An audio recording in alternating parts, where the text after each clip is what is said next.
সারিকা প্রথম কোনো দাওয়াতে এসেছে। তার অসাধারণ সৌন্দর্য সব অতিথির দৃষ্টি কেড়ে নেয়। এমনকি তার ছোট বোনের বাগদত্তাও এগিয়ে এসে তার সঙ্গে ফ্লার্ট করে বসে। এতে ছোট বোন তো হিংসায় জ্বলে যায়। ছোট বোনের পক্ষ নিতে সারিকার মা এগিয়ে এসে অভিযোগ করে সারিকা নাকি অতিরিক্ত খোলামেলা পোশাক পরেছে, অথচ ছোট বোনও ছিল একই ধরনের স্ট্র্যাপলেস পোশাকে। তখনই সারিকা বুঝে যায় মা ইচ্ছা করেই তাকে অপমান করছে, আর সে সঙ্গে সঙ্গে প্রতিবাদ করে। কিন্তু মা তখন সারিকার আনা উপহারটা তুলে ধরে বলে এটা ভীষণ সস্তা। পরের মুহূর্তেই সে সবার সামনে সারিকাকে চড় মারে এবং ঘরে চলে যেতে বলে, যেন পরিবারের মান সম্মান নষ্ট না হয়। আর পরিস্থিতি বেগতিক দেখে একজন লোক গোপনে সেই দৃশ্যের ভিডিও সারিকার স্বামী হাসানকে পাঠিয়ে দেয়। ভিডিও দেখে হাসান সঙ্গে সঙ্গে বহু কোটি টাকার বৈঠক স্থগিত করে। সে সেক্রেটারিকে নির্দেশ দেয় যত দ্রুত সম্ভব দেশে ফেরার টিকিট কাটতে। এদিকে মায়ের চড়ে সারিকা পুরোপুরি ভেঙে পড়ে। ছোটবেলায় সে পরিবারের কাছ থেকে বিচ্ছিন্ন হয়ে পড়েছিল। বড় হওয়ার পর বাবা মা তাকে খুঁজে এনে বাড়ি ফেরায়, কিন্তু ফিরেই তারা তাকে ছোট বোনের জায়গায় বিয়ে করতে বাধ্য করে। দত্তক মায়ের চিকিৎসার খরচ মেটানোর জন্যই এই কাজ করা হয়। বাবা মা আর ছোট বোনকে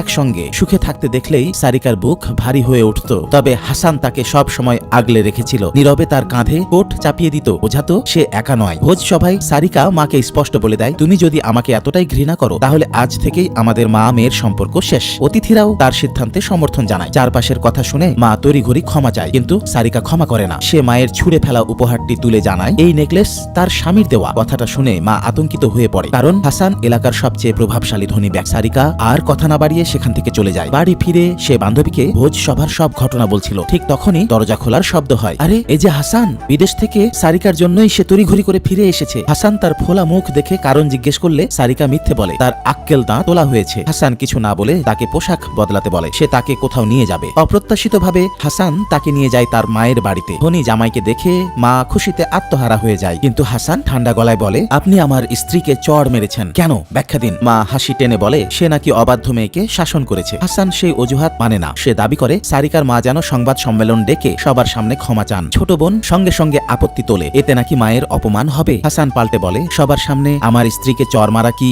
অপমান ছিল না? হাসানের দৃঢ়তা দেখে ছোট বোন সারিকার কাছে ক্ষমা ভিক্ষা করে। সারিকা এক মুহূর্তও দ্বিধা না করে তাকে প্রত্যাখ্যান করে। দর্শক বন্ধুরা, আপনাদের নাম আমার গল্পের নায়ক নায়িকার নামের জায়গায় শুনতে চাইলে কমেন্টে নাম জানান। এভাবেই আসবে সেই নাম কোনো ভিডিও।